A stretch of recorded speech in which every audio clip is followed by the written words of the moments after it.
بسم الله الرحمن الرحيم.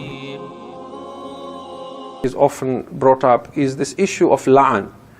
And Shia ulama have tried to explain a lot of times the difference between sab and shatam and la'an, and saying that cursing, insulting, mocking, jeering, deriding, this is sab, shatam, this is not la'an.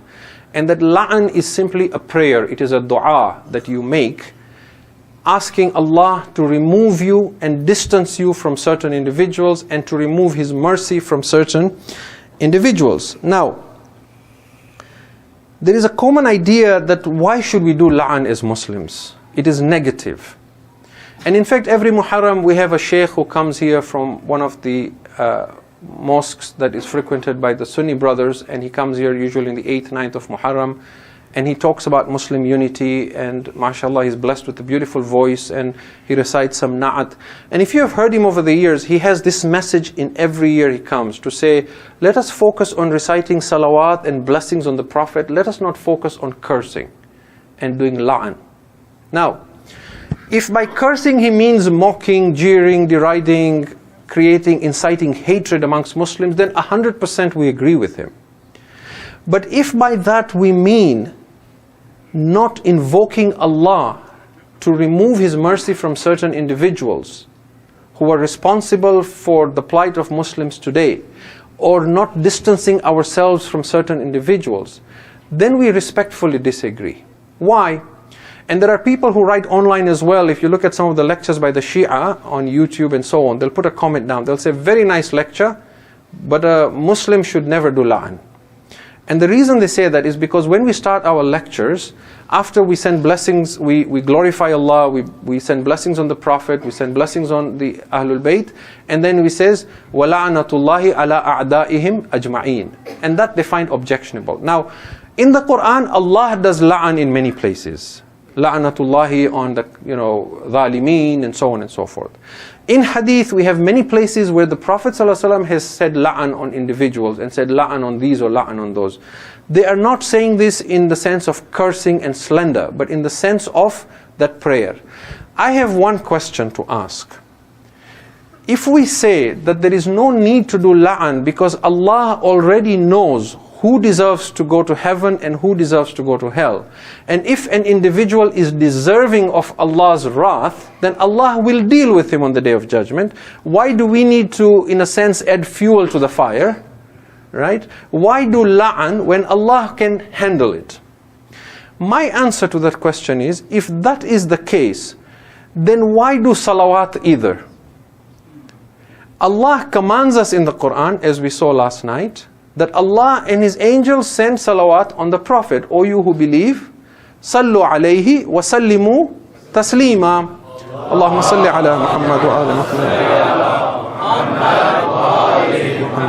Muhammad. Now, doesn't Allah know that He needs to bless His Prophet?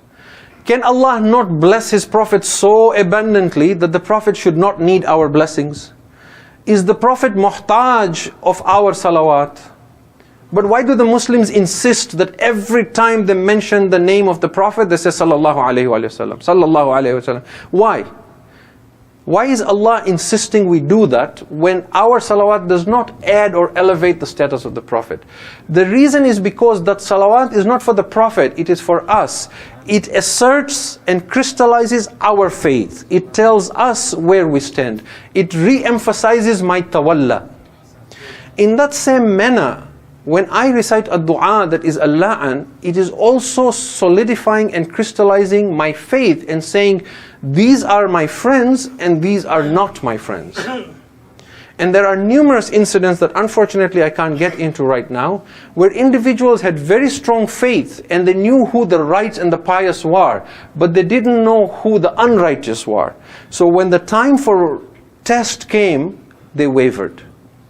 Like in the Battle of Jamal, where individuals, Muslims, pious, Sahaba of the Prophet came to Amir al-Mu'mineen and said, "Oh Ali, this is the first civil war between Muslims. If you think I'm going to come with you to battle and kill my fellow Muslim brothers, you're mistaken."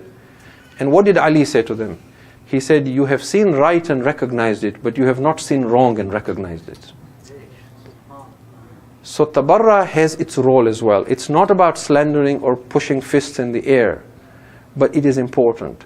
I want to conclude by saying that the issue that the Shia have with this whole issue of Sahabiyat is that the Muslims have taken a very literal approach to say, as long as you said La ilaha illallah Muhammad Rasulullah, you are Muslim.